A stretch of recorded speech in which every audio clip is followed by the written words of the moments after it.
Assalamualaikum warahmatullahi wabarakatuh.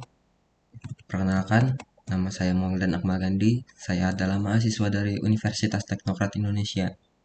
Dan di sini saya ingin menjelaskan tentang konsep dasar algoritma. Mulai dari pengertian algoritma.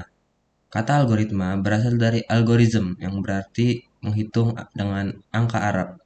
Kata algorithm berasal dari nama ahli matematika, yaitu Al-Khwarizmi. Namun, orang barat sulit untuk mengucapkan kata al-Khwarizmi sehingga menjadi algoritma. Seiring waktu berjalan, kata algoritma berubah menjadi algoritma, yang artinya metode perhitungan atau komputasi secara umum. Dalam bahasa Indonesia, algoritma diserap menjadi algoritma. Dan selanjutnya ada definisi algoritma. Beberapa definisi algoritma yaitu ada pertama, algoritma adalah tindakan prosedur untuk memecahkan masalah dalam hal tindakan yang dieksekusi, dan urutan tindakan ini akan dieksekusi. Ini adalah definisi dari Universitas Bina Nusantara dari tahun 2013. Dan yang kedua, algoritma adalah langkah-langkah komputasi yang mentransformasikan data masukan menjadi keluaran.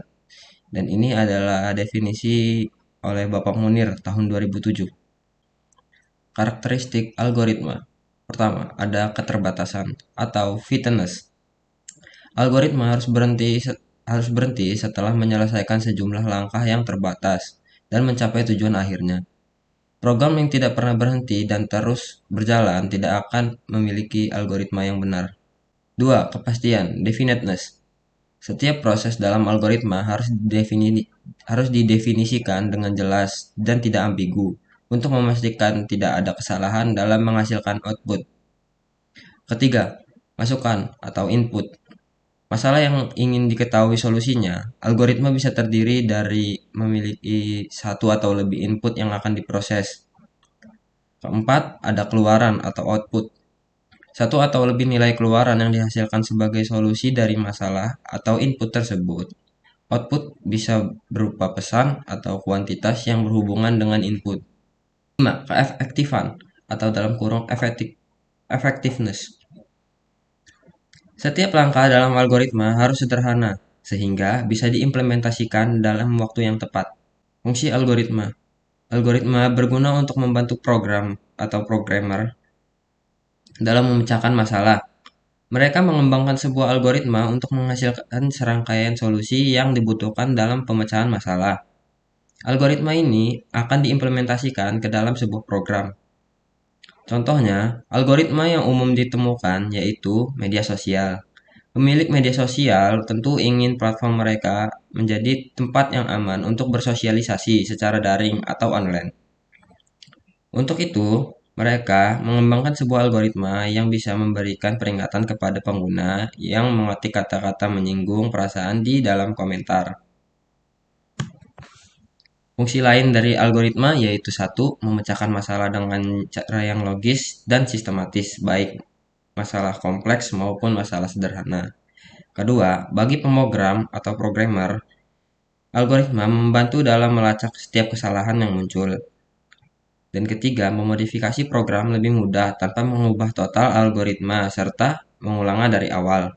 Dan ini adalah suatu contoh algoritma, yaitu algoritma cara membuat kopi. Dan saya bacakan, yaitu pertama, ada mulai.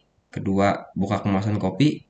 Ketiga, tuangkan kopi ke dalam cangkir. 4. Tuangkan gula ke dalam cangkir. 5. Panaskan air hingga mendidih. 6. Tuangkan air panas ke dalam cangkir berisi kopi dan gula. 7. Aduk kopi hingga merata. 8. Selesai. Dan itu cara membuat kopi, algoritmanya. Jenis-jenis algoritma. Ini adalah beberapa contoh jenis algoritma, yaitu pertama ada algoritma brute force. Brute force merupakan jenis algoritma dasar yang mudah dipahami karena sederhana. Pendekatan yang digunakan oleh algoritma brute force sama seperti cara memecahkan masalah secara manual. Kedua, ada algoritma divide and conquer.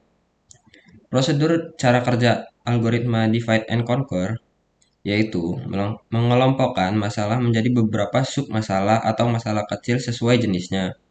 Ketiga, ada algoritma greedy. Dalam algoritma greedy, solusi yang dihasilkan dan dibangun dari setiap bagian. Keputusan untuk memilih bagian berikutnya didasarkan pada manfaat yang diberikan tanpa mempertimbangkan pilihan yang telah dibuat sebelumnya. Keempat, ada algoritma dynamic programming. Dynamic programming merupakan teknik algoritma yang membagi masalah menjadi beberapa submasalah yang lebih kecil dan menyimpan hasilnya untuk penggunaan berikutnya. Algoritma backtracking. Algoritma backtracking merupakan teknik untuk memecahkan masalah secara inkremental atau gradual. Artinya, solusi dicari secara bertahap satu persatu. Dan ini adalah beberapa keuntungan dari algoritma. Yang ingin saya bacakan ada 3, yaitu pertama, ada meningkatkan efisiensi program. Pembuatan algoritma yang efisien dapat membantu program agar beroperasi lebih cepat dan menggunakan lebih sedikit sumber daya komputer. Kedua, mempercepat proses pengembangan program. Dalam proses pengembangan program, algoritma dapat mengurangi waktu yang dibutuhkan untuk mengembangkan dan menguji kode program.